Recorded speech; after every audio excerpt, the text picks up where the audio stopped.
Olá pessoal, assisti essa semana uma live da XP Investimentos com pequenos empresários do ramo de alimentação. Nessa live teve a participação do professor Vicente Falcone, que é uma referência em consultoria empresarial no Brasil e no exterior.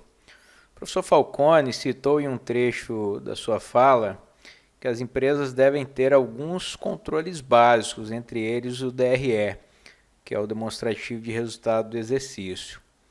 Com base nessa fala do professor Falcone, eu montei um exemplo de DRE para que possa entender como usá-lo no seu planejamento orçamentário, no seu negócio, para que não fique navegando aí no escuro. E assim possa tomar boas decisões, ok? Pessoal, nesse modelo orçamentário, isso aqui normalmente é que as empresas fazem para ter uma base de navegação do exercício, do ano em que ela está operando. Então esse exemplo aqui é um DRE orçamentário, uma projeção para o ano de 2020, mas a empresa pode fazê-la mês a mês, que é até recomendado, onde ela vai estar fazendo a coluna do previsto e a coluna do realizado. Assim ela consegue ter uma base se ela conseguiu realizar ou efetivar o orçamento por exercício. Nesse caso aqui, a DRE ela começa sempre com as vendas, na parte de cima, que é a projeção de vendas para 2020, nesse caso, R$ 2 milhões. Isso é uma empresa comercial.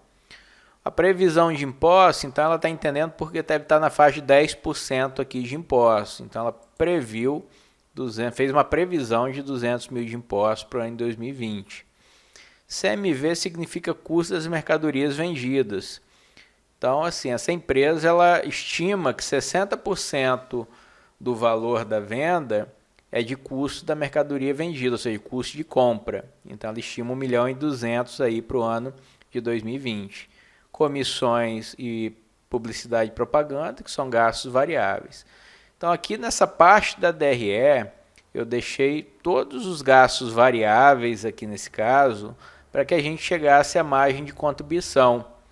Então, a margem de contribuição simplesmente é o faturamento, ou seja, as vendas, menos tudo que varia de acordo com a venda.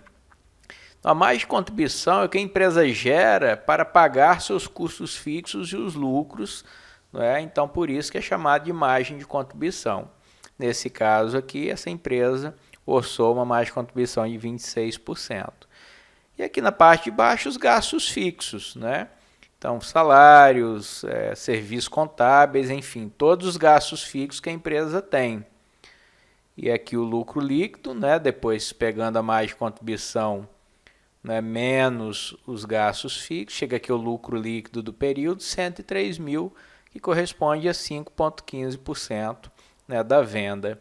Depois tem os investimentos que a empresa faz, Nesse caso aqui ela está pagando um consórcio mensal, então orçou 12 mil no ano, título de capitalização, parcela de imobilizado, pode ser compra de um imóvel, um utensílio para a empresa, e financiamentos, nesse caso que 60 mil, ela tem financiamentos tomados, então está colocando aqui como amortização. Observem que ele está depois do lucro líquido, porque essa parte de cima é econômica, ou seja, é o resultado que a empresa gera. Na parte de baixo aqui a gente já inseriu como orçamento também, porque ela tem essas obrigações a serem pagas mensalmente. E aí gera uma sobra de caixa aqui no final do ano de 23.600. Então percebe que o ponto de equilíbrio dela é bem apertado. Então é 1.909.000. O que é ponto de equilíbrio? É o que ela precisa vender para pagar as contas. Como que eu chego nesse número aqui, pessoal? Aqui eu pego todo o gasto fixo que eu tenho e divido pela margem de contribuição. Nesse caso, como a gente está analisando obrigações já tomadas, eu inseri os investimentos e amortizações para achar o ponto de equilíbrio. O que eu fiz aqui? O investimento e amortização mais gasto fixo dividido pela margem de contribuição. Então, se eu vender 1.909.000 no ano, eu pago todas as minhas contas aí tranquilamente. Então, perceba que é um orçamento bem apertado. E o que fazer em uma situação de crise, em uma situação que eu tenho uma perspectiva que a minha venda, que a minha receita, ela vai cair. Então, eu criei um cenário para que nós possamos fazer uma revisão do orçamento, certo? Então, eu peguei aqui, o orçamento é o mesmo que a gente acabou de ver, né, de 2020, e agora eu vou fazer o seguinte, olha, aconteceu uma situação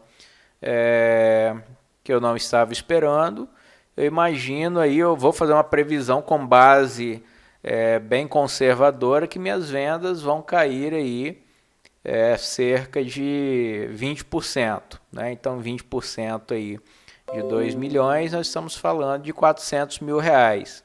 Então eu vou vender, minha previsão agora para o ano é de 1.600.000, certo?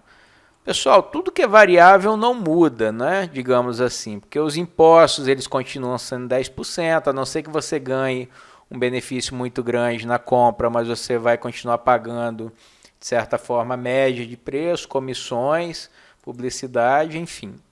Aqui com essa analogia, o que a gente passa a perceber? Se eu pego meu orçamento hoje e reduzo a minha previsão de venda para 1.600.000, logo eu vou ter uma margem de contribuição de 416 mil, certo? O problema é o seguinte, o meu ponto de equilíbrio é 1.909.000.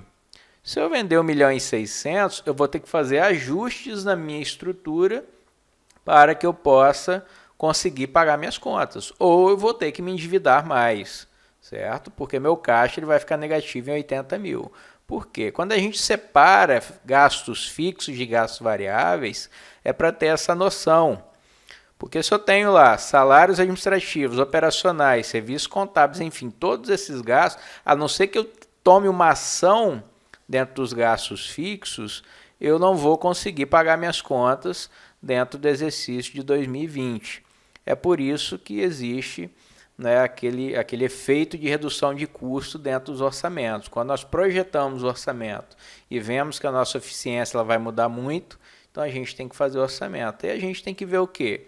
Se eu vou dar uma margem de contribuição de 416 mil, meus gastos fixos já estão 417, já não dá para pagar a conta, certo? Já me dá R$1.000 aqui de lucro líquido negativo. E ainda eu tenho que pagar consórcio, parcela de imobilizado, financiamentos. Então é por isso que me sobra um saldo negativo aqui de 80 no final. Então aí, pessoal, temos que fazer a revisão da empresa. Exemplo, financiamentos. Reparcelar esse financiamento, pedir carência, ver o máximo que eu consigo tirar, né, do exercício de 2020. Ou seja, eu pego aqui, vou ganhar aí 6 meses de carência nesse financiamento, né? Depois eu vou voltar a pagar. Então, suponhamos aqui que eu venha pagar só 10 mil reais desse financiamento no ano de 2020. Ora, já melhorou meu caixa, né? Consórcio, né? Se eu não tenho assim, uma necessidade de ter esse consórcio, ou seja, eminente agora, negocie e pare de pagar e depois volta a pagar esse consórcio. Já melhorou minha geração de caixa aqui no final. Prolabore, o sócio está tirando aqui 10 mil reais por mês, ou seja, 120 mil reais por ano. Dá uma enxugada, conversa com a família, tenta reduzir esse Prolabore aí, né? Joga isso aqui para 90 mil, por exemplo, né? Opa, já ficou 11.600 positivo caixa. Então, algumas ações de redução de custo, pessoal, e desembolso, é assim que são feitas, né? Então, por exemplo, eu não preciso de... eu tenho 2 faxineiras, vou ficar com uma só, né? Ou seja, reduzo aqui para 30 mil reais essa despesa com salários administrativos. Eu estou com 5 pessoas no carregamento ou no transporte de entrega, então eu consigo reduzir isso aqui para 170 mil. Então, dessa forma que vai sendo feita a revisão orçamentária e tomando as ações necessárias para que sua sobra de caixa seja positiva, mesmo com redução de receita você tenha lucro e continue prosperando com a sua empresa mesmo em momentos de crise.